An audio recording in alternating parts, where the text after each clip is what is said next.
Scottsbluff County's COVID-19 vaccination rollout continues despite cold, snowy conditions. KNEB.TV News starts right now. From your trusted source for news in western Nebraska and eastern Wyoming, this is KNEB.TV News. Presented by Platte Valley Companies, premier provider of financial services. Hello, I'm Ryan Murphy. This is KNEB.TV News, powered by Platte Valley Companies. Thanks for joining me. In our top story, hundreds of Scottsbluff County senior citizens braved snowy conditions on Friday for the latest round of COVID-19 vaccination clinics. Approximately 350 individuals showed up to the test site at the Gehring Roads Department midday, with dozens of volunteers working traffic control to get everybody who had signed up to get through the process as quickly as possible. Scottsbluff County Health Director Paulette Schnell shares how the 3,400 plus vaccinations have gone since its initial disbursements in December. So we're doing that, and about 1,500 of those have their second dose. So we're rolling out well with that. We have done over 16 walk-in or drive-through clinics. We're doing 2 to 3 a week. The governor has asked that whatever vaccine we get in, to get it in the arm within 7 days. Use it if we get it within 7 days. She says this week, nearly 600 more vaccines will be shipped to be administered. We would wish we could get more and that we had everything to do everything with, but it's been kind of nice to ease up in that we have to build our capacity too, as far as staffing and availability and everything. But at this point, I think we're ready to go. So if we got more vaccine, we'd be ready to go and get it in the arms because the demand is definitely there. Health officials are also starting to delve deeper into Groups 1B of the governor's prioritization list, getting vaccines to residents aged 65 and older. And we'll continue to make those older people a priority, but we are getting down so that we're continuing to make that 65 plus now, all those people over 65 as our priority. That being said, it will take quite a while to get through the remainder of 1B and move into Group 2A, the general population. You know, the 1B is going to take quite a while because we have at the very bottom of that tier, of the first tier of 1B, is our educators. And they're a very large group and a very deserving group that we want to get to as fast as possible. And then alongside of that, another priority is that 18 to 64 with those with chronic or illness that they have listed and prioritized. So that is that group that we'll be working on too. That's a big group that is 1B that is going to take several months to get through. And the 65 plus, we have over 2,000 of them signed up on the list that we're just starting to work through. So we're talking about probably a good 2 months to work through the 1B, where we're looking at teachers, educators, and then really working on the 65 plus. And then we're going to be getting to those chronic disease, 18 to 64. So, it's going to be late spring probably before we really get to more of the general population or that 2A group of the more open population. Schnell also adds that the vaccines are not mandatory. However, she encourages everybody to talk to their primary physician to talk about the pros and cons of getting the vaccine. You know, there's some people who have started having second thoughts about the vaccine or questioning the second dose. And we just really want to encourage people to think about listening to the right source and going to accurate sources like cdc.com or .gov, and looking at that and not listening to maybe some of the fear, and talk to their provider and the people that can give them the best advice for them. And for the latest local coronavirus information, COVID vaccination info, and more, head on over to pphd.org. Well, a Morrill County Roads Department employee suffered critical injuries when a train collided with the road grader he was driving northwest of Bridgeport Saturday morning. Deputies from the Morrill County Sheriff's Office, Bridgeport Fire, and ALS were called to a railroad crossing just south of the intersection of County Road 89 and 102, where the grader had been clearing snow from a minimum maintenance road and was struck by a BNSF train shortly after 9:30 a.m. County Sheriff Milo Cardenas tells KNEB News the driver of the grader was taken to Morrill County Community Hospital and then transferred to the ICU at Regional West in Scottsbluff, where he's reported in critical condition. Cardenas says the cause and events leading up to the collision are still being investigated by his department with the cooperation of BNSF, and he's awaiting video from the incident recorded by equipment installed in the lead locomotive. BNSF officials tell KNB News that the 2 members of the train crew were uninjured. Well, coming up after the break, we finally get above 0 degrees today, and things will slowly warm up slightly over the next few days.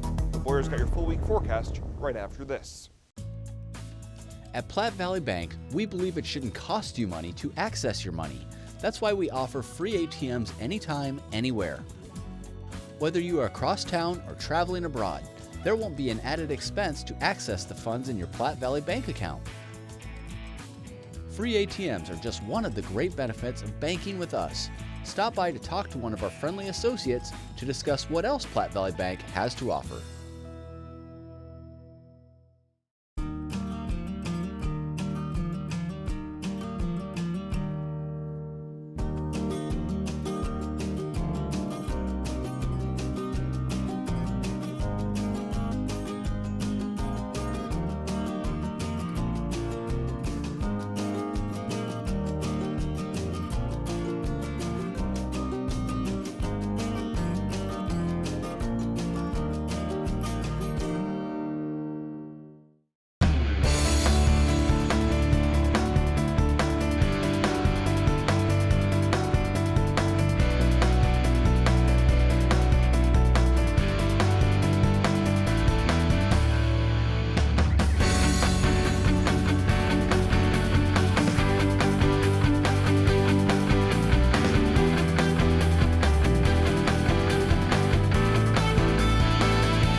This is KNEB.TV weather from the KNEB Storm Center, your trusted source for weather. Well, the brutally cold temps that we've had are finally starting to ease up. We're still going to be cold tonight with temps in the single digits all the way through our planner here, but notice there's not a lot of negative temperatures on the board. That is certainly good news. Slowly moderating temps over the next several days. We're going to have to put a push pin in that, though, on keeping that moderation from getting too crazy, because we have such a deck of snow in some areas. Still below normal temperatures, though. Another chance of snow on Friday. We don't see nearly as much snow coming with this system. And it is going to be breezy to windy at times. We're going to have to keep a close eye on that in order to pay attention to blowing snow issues. 20 below. Before midnight, we got down to 20 below. That broke a record set back in 1900 of 19 below zero, and our high yesterday was just 2 below. Boy, it was very cold. It took till today before we got above 0 in Scotts Bluff. Previously, it was 3 o'clock Thursday afternoon the last time we were above 0. We total up quite a bit of moisture in the rain gauge, 79 hundredths now for the month, over a half an inch with this latest system. We're a half an inch to the good for the month, and green means to the good for the year too. And boy, before midnight, these are where the temperatures were, and some of these were actually colder than what's going to go down as the official lows for today. Sydney at 31 below, 34 below 0 up in Gordon.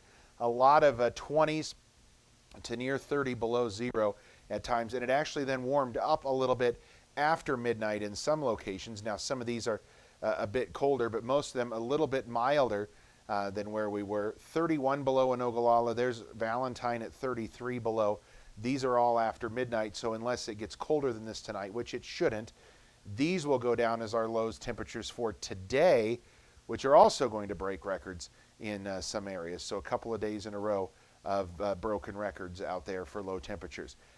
We still are in the double digits below 0 here in eastern Nebraska. They are in the deep freeze. They're going to be cold again tonight. Below 0 in central Nebraska. Single digits, never have they looked so good in our area. And 20s, let's head to the high country there. Laramie at 21 degrees. Across the region right now, we have a couple of degrees below 0 in some locations, a couple of degrees above 0. Cheyenne checks in at 14. Winds, unfortunately, have picked up a bit. They're at 10 to 20 miles an hour, so look out with the wind chills. 20 to 30 below in some locations, and we do still have wind chill warnings and advisories out. Let's take a look at our wind chill forecast through this evening. As we go through the overnight hours, you're going to see wind chills Coldest just off to the east of us. This is the 20s and 30s below zero. We'll be in the teens below zero and maybe staying above zero in eastern Wyoming. Those temperatures slowly come up during the day tomorrow, creep back in, and by lunchtime tomorrow, most of us are going to be above zero in the wind chill department. And then as we go through the late afternoon, early evening hours, we start to come back down again, drop some of those wind chills into the single digits above and below zero late Wednesday.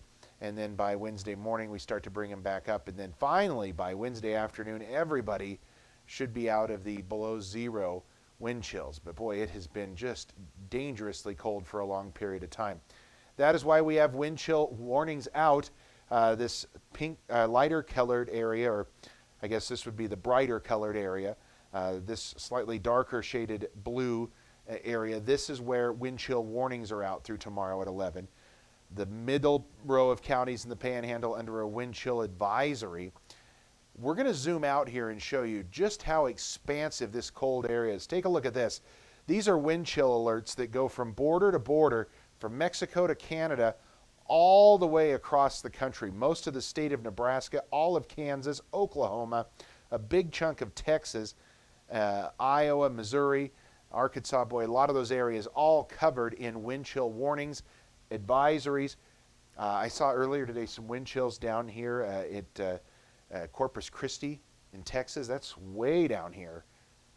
Those wind chills this morning in those areas in the teens and 20s below zero. That is a pretty substantial amount of cold here across the region. We're going to have a few clouds to start the morning off, maybe be able to get on the bus at or above zero, and then maybe into the upper 20s on the way home. That might be a bit too optimistic, but we're going to try to be optimistic today, depending on that snow cover in your area. Tonight, a few clouds across the area. It'll generally be partly cloudy, bringing a few more clouds towards sunrise. Low temperatures tonight are going to vary. Single digits down to near zero for many of us. Colder off to the east. That is where we're going to stay below zero. Teens below zero up in the Sand Hills. Then for tomorrow, we start the day with mostly cloudy skies. A flurry, maybe. I don't see much out of that coming through the area. We're generally going to be partly cloudy when we average the whole day out, and it's going to be quiet tomorrow. Hopefully we'll get up into the 20s for some of us, many of us maybe, except the far eastern portions of the area. Some of us flirting with 30 degrees tomorrow, and then teens off into the Sand Hills again, as they're still colder, closer to that cold air dome. Nothing coming in the way of rain, and any snowfall from those little flurries will be minor. So tonight we're going to call it 1 degree, not as cold. Wind chills 10 to 20 below, colder off to the east of us. And again, 1 degree for a low. Tomorrow, light and variable winds. That's the good news. We'll maybe get to near 30. Probably going to stay below freezing until maybe Friday. That might be our best chance of getting above freezing. And then Saturday, another little system comes through with some late day snow showers. And then Sunday, Monday look like a period of windy conditions. We'll have to keep a close eye on that as that snow covers out there. But generally speaking, moderating temps and a little more pleasant here through the next 7 days. Why settle for Wi-Fi that just usually works? Why settle for customer service that's subpar? Why settle for service that's outdated? You don't have to. Settle for more with Allo, the faster, more reliable internet experience that's built for the way you use all your devices. For answers, visit us at allofiber.com/switch today. Allo, settle for more. Many people count on space heaters and electric blankets to help stay warm in the winter. Here are a few safety tips. Space heaters need space all around them. Only buy space heaters that are tested and labeled by a national recognized facility. Before using a space heater or electric blanket, inspect the cord for cracks or warm spots. Finally, turn off electric blankets when not in use. Space heaters and electric blankets can provide needed comfort or can be deadly if not used with care. So use caution this winter season. This message is brought to you by Chimney Rock Public Power District, your touchstone energy partner, the power of human connections.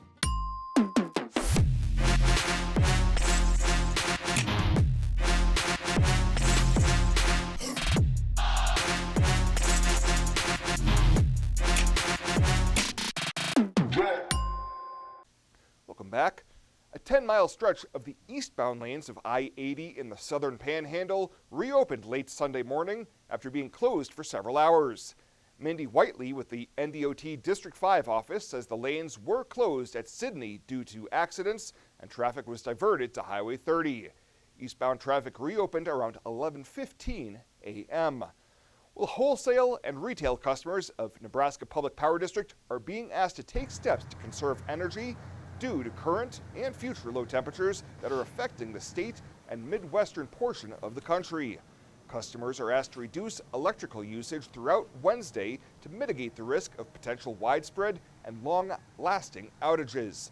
The effects of widespread and extreme cold weather have led to increasingly tightening conditions in Southwest Power Pool Service territory, which NPPD is a member.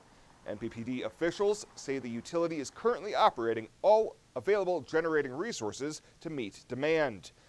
And Nebraska Senator Ben Sasse is defying his state party and almost every ambitious would-be Republican leader by betting there's a GOP future that doesn't involve bowing to Donald Trump supporters.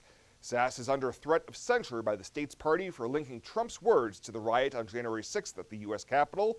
The senator is urging a return to a more traditional conservative movement while blasting members of his own party as bowing to a cult of personality for defending Trump. The Nebraska Republican Party's Central Committee had been scheduled to vote on a censure resolution against Sasse the same day as the final vote on Trump's second impeachment. Well, straight ahead, a busy weekend of high school sports. Chris Cottrell will have all the highlights right after this on KNEB.TV News. I've struggled with my weight since I was 13, but weight loss surgery changed my life. I've lost 120 pounds, 80 inches, and gained a whole new outlook on life. Weight loss surgery may be the answer to your weight and health problems. Regional West offers the support of skilled surgeons and a dedicated bariatric team for your journey to a healthier you.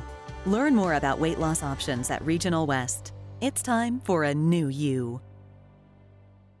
Are you looking for the perfect place to hold a wedding, family reunion, holiday office party, or business meeting? Well, look no further. The Hampton Inn and Suites Hotel and Conference Center is just the place for you. We're a full-service banquet facility that can host up to 400 of your guests. Stop in and see our spacious open-concept meeting rooms and begin planning your special event or family gathering today. Let us do the work for you so you can enjoy your guests. For personal service, stop by the Hampton Inn and Suites front desk. For more than 162 years, FNBO has been with you where you are. A bank committed to helping you earn more and save more, so you can do more, both big and small. It's what you can expect from the great big small bank. Now, sports from the FNBO Sports Desk. FNBO, the great big small bank.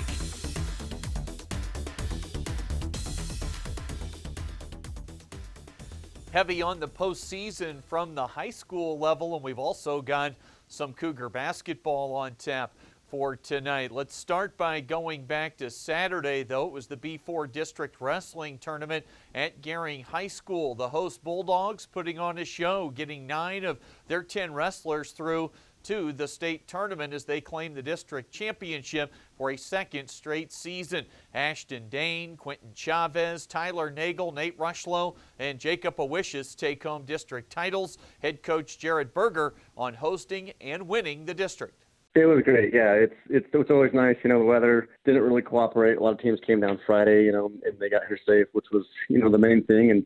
And yeah, being able to host and then win the tournament, at your home place is pretty sweet. Especially for this senior class, they deserve it. They put good wrestlers on the team, and we were excited to be able to do it at home. Gering will be one of, if not the favorite to win the Class B Team State Championship. As for Scotts Bluff, they finished third, put on a good performance over the weekend as a team, third place, and they qualified 7-10 through to Omaha. That includes Paul Garcia, the district champ at 126. Garcia going for his 4th state championship come later this week. Cats coach Dustin Stadola on Paul or anyone else trying to bring home some hardware. Like we said before, one match at a time. Even for whether it's Paul Garcia or it's somebody else on the team. Everybody's got to win 4 to be a state champ. It doesn't matter what happens or where it goes, but we got to win 4 to be a state champ. And if we look past someone, that's when things don't fall the way we want them to fall. We'll be tracking Class D with reports on Wednesday and Thursday, and Class B and Class C on Friday and Saturday, with state wrestling reports later in the week. Tonight it's girls sub-district basketball with the B8 tournament taking place over at Scottsbluff High. Just one game tonight. It's Gering in action against Alliance. Gering coming off a 1-1 weekend against McCook and North Platte. Currently the Bulldogs 13th in power points, hoping to play in a district final this weekend. A win tonight would set up a showdown with Scottsbluff tomorrow night in the sub-district championship game. We'll have coverage here on KNEB.TV for both nights, one game each night, with tip-off at 6 o'clock. Scottsbluff currently number 6 in power points. They'll be in a district final regardless of outcome tomorrow. Gering needs a top 16 finish to play in one of those district championship games. And mention the Cougars action tonight at Cougar Palace, also with the WNCC women and men. They've got a home doubleheader in action against Laramie County Community College. The WNCC women a 26-point win at LCCC earlier this year, while the men's team lost in Cheyenne to Laramie County by 1 in overtime last month. Chuck's got the broadcast tonight starting at 5:15 on KOZY. That'll do it for today. The latest from right here at the FNBO TV Sports Desk. I'm Chris Cottrell. Ryan comes back with more right after this on KNEB.TV. For more than 162 years, FNBO has been with you where you are. A bank committed to helping you earn more and save more, so you can do more, both big and small. It's what you can expect from the great big small bank. Hey y'all, Heather here with Platte Valley Vac & Sew. Platte Valley Vac & Sew has been a cornerstone in downtown Scottsbluff since 1977. Our family brings over 100 years combined experience in the vacuum and sewing machine industry. We stand behind all of our products with a warranty you can trust and service you can count on. Whether you decide to shop in-store or online at PlatteValleyVacandSew.com, our quality products and customer care shine through. You can buy online, sign up for classes, see a calendar of classes and events, view our newsletter, and stay up to date. Platte Valley Vac & Sew, downtown Scottsbluff, and online to serve you. When you call Gering Valley Plumbing and Heating, you will have options. Repair it, rebuild it, or update it. Whether your furnace stops working or your bathtub won't drain, Gering Valley Plumbing and Heating provides the services you need to be comfortable. Weekends, holidays, or late nights, we will be there. With over 30 years of service, our certified technicians and cutting-edge technology can keep your systems running at their peak efficiency. Gering Valley Plumbing and Heating, every time we enter your home, we leave it a better place to live. When it comes to helping local folks with the loans and financial advice they need, we don't horse around. Our only goal is to help you and your family achieve your financial goals with the right loans and savings products. So if you want to bank with people that care about you and your financial needs, stop by or give us a call. First State Bank. We're big on you. Member FDIC. Online at fsbcentral.com. Well, let's take a look what's happening on today's community calendar.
That's a look at today's community calendar, brought to you by First State Bank, honoring those who give back.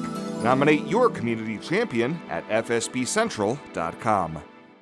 Fly United Airlines, operated by SkyWest with Western Nebraska Regional Airport. United is dedicated to going the extra mile for you with daily flights to and from Denver, along with a commitment to excellent service. Reserve your flight today, and remember, United miles can be earned and redeemed with your flights.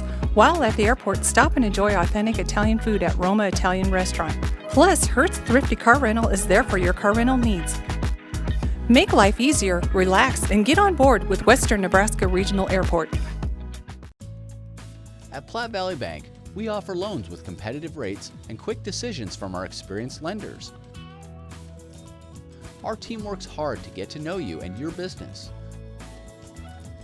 From ag to auto, home loans, and everything in between, we're here to help. Stop by Platte Valley Bank or apply online to find the loan that is right for you today. And finally tonight, city leaders in Alliance are going to host two candidates interested in filling the city manager position in the community.